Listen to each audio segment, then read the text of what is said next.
Giornale radio della Puglia. Neve dal Gargano al Salento, imbiancati anche i Trulli e la spiaggia di Porto Cesario, disagi per il ghiaccio su alcune strade nell'Alta Murgia e nel Foggiano. 732 nuovi casi di Covid, 17 vittime nell'ultimo bollettino regionale, stabile il tasso di positività, via dai reparti a rischio medici che non vogliono vaccinarsi. Con lo stop dell'aria a caldo dell'ex Ilva si fermerebbe tutta la siderurgia italiana, avvertono i sindacati dopo la sentenza del TAR, si attende il Consiglio di Stato. Gran colpo della pallamano Conversano che vince la Coppa Italia, calcio Serie C, vince anche il Monopoli contro la Turis, un risultato importante in vista del derby di mercoledì in casa del Bari. Buongiorno ascoltatori, ben ritrovati a questa prima edizione del giornale radio della TGR Puglia. In studio Teresa Fabbricatori, in regia Alessandro Grasso. Ma apriamo con una notizia dell'ultima ora: un traffico internazionale di droga. Dalle prime luci dell'alba la polizia di Foggia sta seguendo numerose misure di custodia cautelare nei confronti di appartenenti a un'organizzazione criminale dedita al traffico internazionale di droga. L'hashish arrivava soprattutto dal Marocco attraverso la Spagna per spacciarla nella provincia di Foggia. Vi daremo approfondimenti nei prossimi notiziari, ma noi parliamo del maltempo. Puglia imbiancata e sferzata dal forte vento, neve anche a bassa quote sulle coste salentine, temperature in picchiata, scuole chiuse per rischio ghiaccio a Martina Franca. In Valle d'Itria si prevedono nevicate a intermittenza, vento forte, temperature basse fino alle 8. Chiuso anche il cimitero, i mezzi spargi sale saranno in azione sulle strade principali nei pressi degli accessi della città. Il sindaco invita i cittadini a uscire solo se strettamente necessario. Ma per tutte le ultime notizie sentiamo Rosa Vitarelli. Ad Alberobello la neve si è sciolta questa mattina ma ha lasciato posto al ghiaccio. Qualche fiocco è atteso nelle prossime ore, ma in generale ci sarà un miglioramento in tutta la Puglia. E proprio i Trulli hanno fatto da scenario ieri romantico per il giorno di San Valentino, tutto particolare, appunto innevato. Dicevamo del ghiaccio, il vero pericolo nelle strade oggi perché le temperature sono abbastanza rigide. La nevicata più rara ieri c'è stata nel Salento, sulla costa ionica. Le spiagge di Porto Cesario sono state per ore ricoperte di bianco. Anche nel Brindisino, la città di Ostuni e la sua pietra bianca hanno avuto uno scenario particolare, ma ad Altamura, la zona più innevata, l'Alta Murgia, non ci sono stati particolari problemi e disagi. Gli spazzaneve sono stati al lavoro per tutto il weekend. Molti paesi invece innevati, nel Gargano e nel Subappennino davano, mentre nel Barese sono stati attivati i piani antifreddo e in particolare aumentati i posti letto per i senza tetto. Ed è tutto da Alberobello, Rosa Vitarelli, TGR Puglia. Ma sentiamo dall'esperto meteo se la situazione cambierà.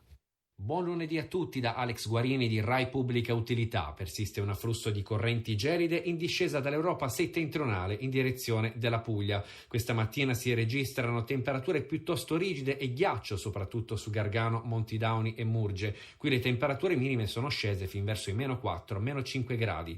Valori prossimi allo zero su pianure e litorali, con una residua variabilità, anche deboli nevicate ancora in atto in queste ore, soprattutto sulle zone interne collinari montuose, ma fiocchi si sono osservati anche in pianura. Venti forti di maestrale, raffiche soprattutto lungo la costa adriatica. Quel mare risulta molto mosso, a tratti agitato, mosso lo Ionio. Tendenza tuttavia a progressivo miglioramento a partire da questo pomeriggio, miglioramento che risulterà più evidente nella giornata di domani, quando osserveremo maggiori rasserenamenti ed anche temperature in aumento.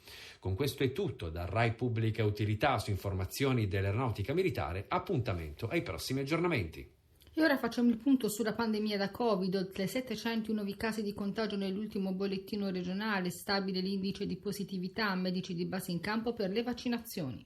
Domani un tavolo in regione per fare il punto sull'organizzazione, ma il coinvolgimento dei medici di famiglia nella campagna vaccinale, assicurano dal Dipartimento Salute, è ormai certo. In prima battuta saranno arruolati per somministrare a domicilio il vaccino agli ultraottantenni in condizioni di fragilità, pronti a metterci a disposizione, dicono i medici di base, che escludono difficoltà logistiche dovute alla conservazione a basse temperature delle dosi e danno disponibilità anche a gestire le prenotazioni. Filippo Nelli, presidente nazionale della Federazione Ordini dei Medici. Come ha sempre funzionato nella campagna anti-influenzale, i medici chiamano e si organizzano con i propri pazienti in modo tale da evitare code, da evitare assembramenti e somministrando loro il vaccino.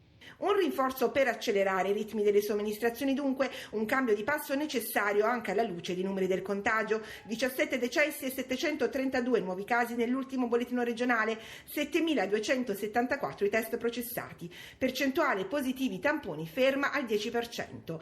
Intanto non si placano le polemiche sui medici e gli infermieri ospedalieri non vaccinati, per i quali una circolare ha disposto l'allontanamento dai reparti a rischio. Sono meno del 10%, assicura il direttore del Dipartimento Vito Montanaro. Alcuni non possono ricevere il vaccino per motivi di salute. Con l'allontanamento tuteliamo loro e i pazienti e comunque non c'è alcun rischio di sguarnire i reparti. Annalisa La Selva, TGR Puglia. E ricordiamo che oggi inizia anche il concorso per reclutare nuovi infermieri, soprattutto in previsione dei vaccini. Si terrà alla Fiera del Levante.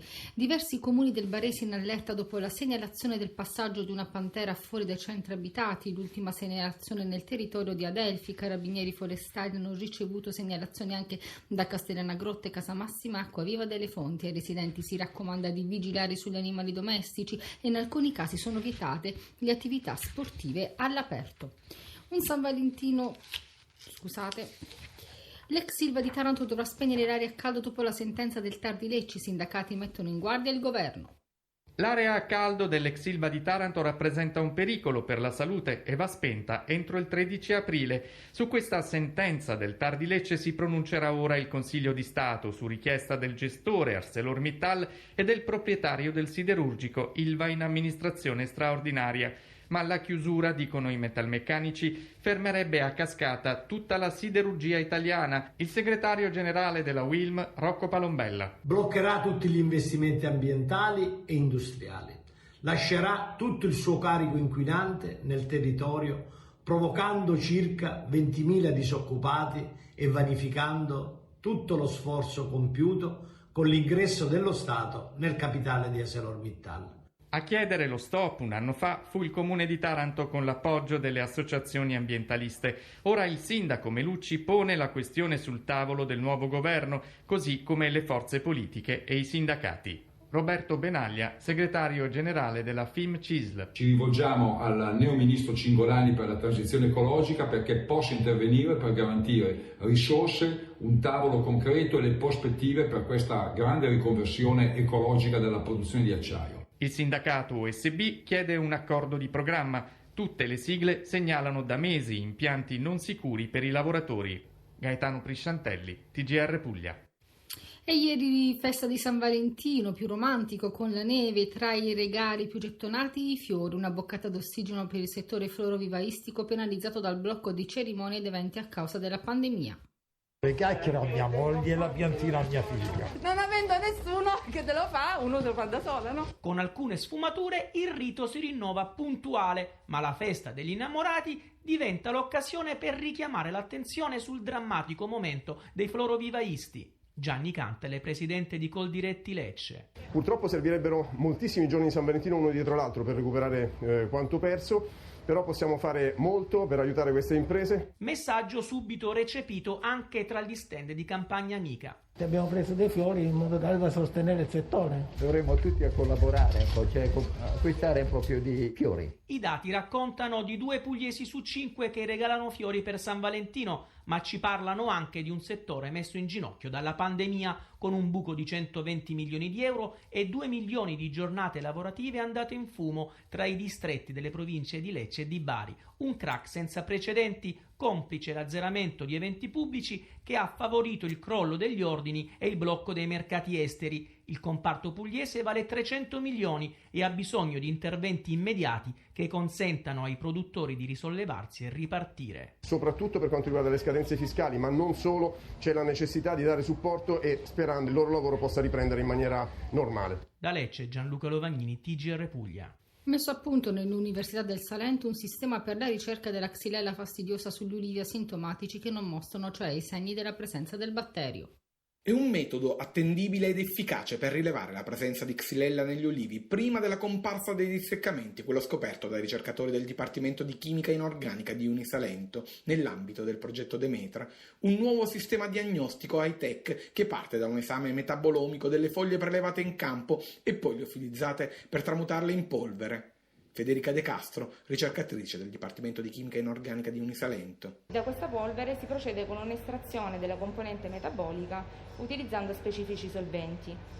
Si preparano i tubi NMR e vengono inseriti nello strumento. È uno spettrometro Bruker da 600 MHz, il quale procede con l'acquisizione per ciascun campione dello specifico profilo metabolico. Andare a studiare l'alterazione del profilo metabolico dà utili informazioni nello spiegarci qual è lo stato fisiologico della pianta in quel momento e nello spiegarci quindi la presenza o meno di un'infezione o di un'alterazione indotta dalla presenza del patogeno. Un metodo che potrebbe essere utilizzato nella piana degli ulivi monumentali o nel sud barese, dove sono ancora decine di migliaia le piante asintomatiche e senza disseccamenti, per provare ad accertare la presenza del batterio e tentare di arginarne l'avanzata verso nord. Da Lecce, Antonio Gnonti, GR Puglia. Passiamo allo sport, storica impresa per la pallamano Conversano che vince la Coppa Italia battendo per 29-27 la Cassano Magnano a Salsomaggiore. Per la pallavolo Castellana Grotte è battuta in casa per 3-0 dal Santa Croce, terza sconfitta consecutiva per i pugliesi. Causa Covid rinviata la partita Ortona-Taranto. In Serie C il Monopoli batte la Turis 3-1, Gabbiani subito in vantaggio, il cross di Vassallo dalla destra trova la testa di Soleri che supera Bagnale al 23esimo. Il raddoppio per i biancoverdi arriva a 3 minuti dalla fine del primo tempo su punizione da 25 metri, tocco ravvicinato di Vassallo per De Paoli. A 23 minuti dalla ripresa terzo gol del Monopoli con Paolucci per la Turis a Seno al 73esimo. Giannone ed è tutto, buon proseguimento di giornata. Abbiamo trasmesso TGR, Giornale Radio della Puglia.